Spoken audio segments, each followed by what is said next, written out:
Ubicación. Río Pisco nace de la confluencia de los ríos Cris y Guaitará, desembocando en el Océano Pacífico, mientras que el complejo arqueológico del Tambo Colorado se ubica al margen del Valle de Pisco, en el distrito de Gumay, perteneciente a la provincia de Pisco. Estas son las coordenadas. Valle del río Pisco antes. Como sabemos, esta zona estaba bajo el control de los incas, quienes quisieron aprovechar este lugar estratégico para construir andenes y laderas, como se puede ver en la imagen, y así poder lograr extender los terrenos de cultivo, lo cual significaba ampliar y construir caneles y acequias. Mientras que ahora el estado actual del Valle del Río de Pisco está en un estado precario debido a la sobreexplotación de la misma población al querer extender sus chacras y hacer pozos en diversos lugares, lo cual se puede evidenciar en esta imagen de la zona, ya que como podemos ver Pisco es una zona desértica, lo cual no es propio para que crezca vegetación Topografía. En esta zona tan En la parte árida. Baja del Valle del Río Pisco se presenta una configuración amplia y conformada por terrazas inundables y no inundables, áreas planas en ambas márgenes del río, una estrechez del cauce por donde discurre el agua y su topografía crítica y accidentada, propenso a inundaciones.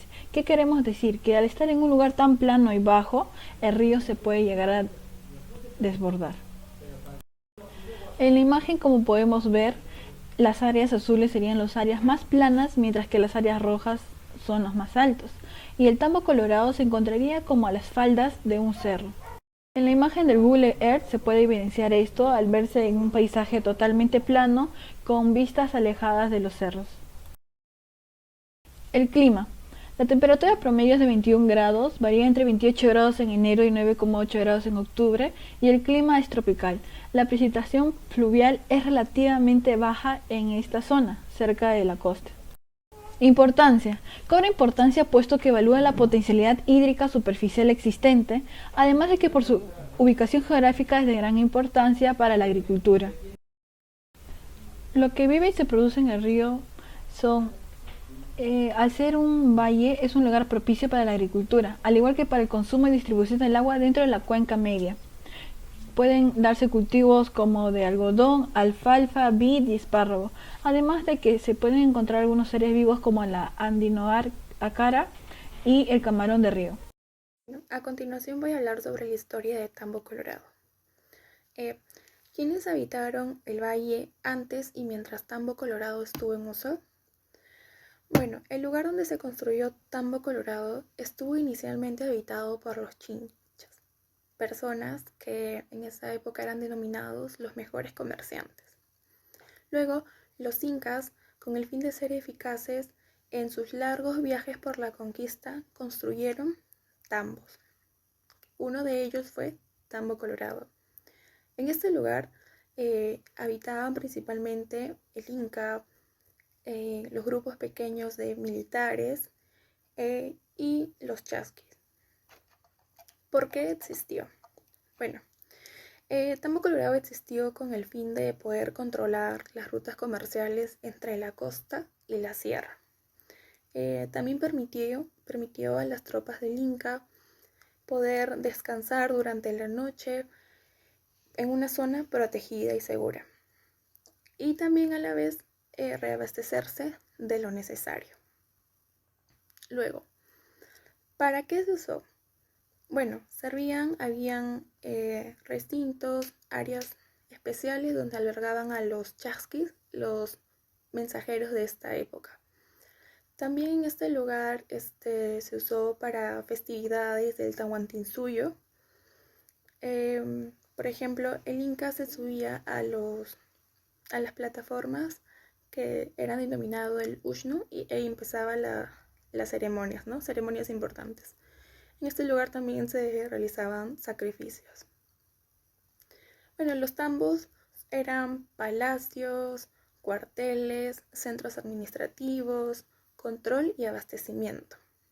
Se han encontrado lugares que funcionaban como almacenamiento, lo cual permitió al ejército estar siempre listos y preparados con suficientes provisiones para el viaje y la conquista.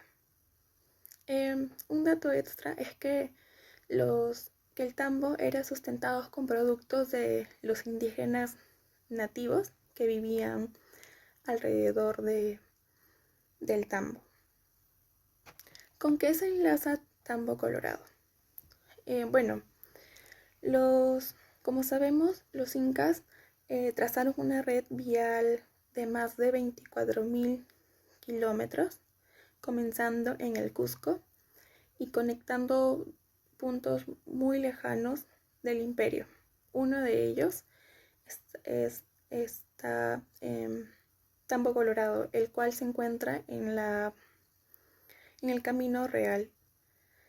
Entonces, también tuvo una conexión directa con el Valle Chincha, lo cual permitió tener influencia. Lo podemos apreciar en la arquitectura de Tambo Colorado, por ejemplo, en las decoraciones costeras, en los enrejados que tienen perforaciones en formas triangulares, en los nichos de doble muro. Análisis de Tambo Colorado. Tambo Colorado es una palabra que proviene del quechua tampu. Este es el complejo arqueológico más grande y mejor conservado de la costa peruana. La construcción de esta ciudadela es un ejemplo de fusión arquitectónica entre dos regiones completamente distintas, que a pesar de ser distintas forman parte de un solo imperio. Las paredes fueron levantadas hasta un nivel en piedra, propio de las edificaciones de la sierra, y luego fueron terminadas en adobes hermosamente adornados, característica de la costa. El complejo está dividido en áreas, unas más importantes que otras. Entre ellas tenemos a templos, fortalezas, cuarteles y almacenes, los cuales en realidad tenían diversos usos, desde silos, armerías, almacenamientos, pasando por estructuras religiosas y viviendas. Estas se diferenciaban según la categoría del huésped que iban a albergar, sean chasquis, soldados o funcionarios. Es importante saber que estaban distribuidos en 3 sectores: sector norte, sector sur y sector centro. El sector norte se caracteriza por un gran edificio principal que es conocido como la fortaleza, cuyo lado más grande comprende los 150 metros y el fondo un centenar.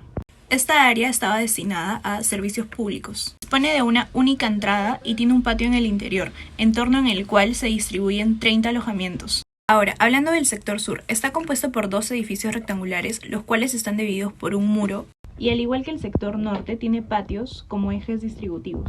Finalmente, el sector centro es una enorme plaza trapezoidal, alrededor de la cual se organiza el conjunto.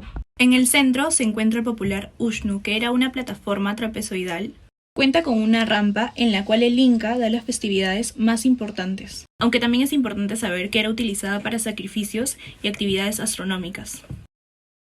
En las imágenes que se están mostrando a continuación, se pueden mostrar los detalles de la mampostería del sitio arqueológico y las estructuras con agujeros triangulares denominadas enrejados y que servían de decoración para la cultura costeña. Entre los puntos más interesantes de estos diseños podemos encontrar los diferentes tipos de ventanas, como las ventanas ciegas, que poseen doble llamba en los laterales con una medida de 72 por 49 centímetros, el más grande, y el más pequeño de 40 con 26. Las ventanas de forma trapezoidal servían como ventanas cajón y también como ventiladores de las habitaciones. Y por último, los vanos de la puerta, con una forma trapezoidal con medidas de 55 centímetros en la parte superior y 2.10 metros de altura. Se pudieron encontrar diseños ocultos bajo pintura blanca, lo que nos hace nacer la hipótesis de que fueron cubiertos intencionalmente para evitar de que fueran destruidos durante la conquista española. Más allá del color, tienen una decoración geométrica de la cerámica y textilería inca, así como también de la cultura chincha. La decoración costeña, mayormente triangular, conviviendo con los diseños incaicos, es un ejemplo de la alianza que hicieron con la cultura chincha, el pueblo más poderoso de la zona, quienes se sometieron al imperio incaico a cambio de mantener sus prerrogativas comerciales. Los detalles del código de colores pintado en Tambo Colorado aún se puede considerar que este fue vinculado a las categorías y a las jerarquías sociales manipuladas por los incas en la expansión y la administración de su imperio. Interpretación. Se puede ver en las imágenes como un tipo de pintura blanca que esté cubriendo los diseños de la pared. Estos diseños que parecen como una geometría parecida a la cerámica y textilería de la cultura chinchana e incaica. Creo que pudieron haber sido intencionalmente con el fin de ocultarlos a los españoles que llegaron a conquistarnos. Además, en los muros se evidencian unos triángulos muy característicos parecidos a los de la Huaca Centinela. Es una representación de una sólida alianza entre los incas que hicieron con los chinchanos. Si nos vamos al centro, es como si fuese el lugar el más macizo, el más honesto, el más libre, y es el que mantiene la unificación entre todas las áreas. Mientras que cuando ves un poco más al norte, te encuentras con un laberinto, el cual está más lleno de información, más misterioso, más privado, el cual tienes que descifrarlo. Es como si esa descifración fuera cual te va a permitir entrar y explorar más. A la vez mantiene una jerarquía entre los muros, lo cual mantiene esos espacios y hay una sensación de escalonamiento desde todos los puntos de vista. Es como si pudieras ver desde el norte, desde el sur, el este y el oeste, y sigue manteniendo esa relación de escalonamiento.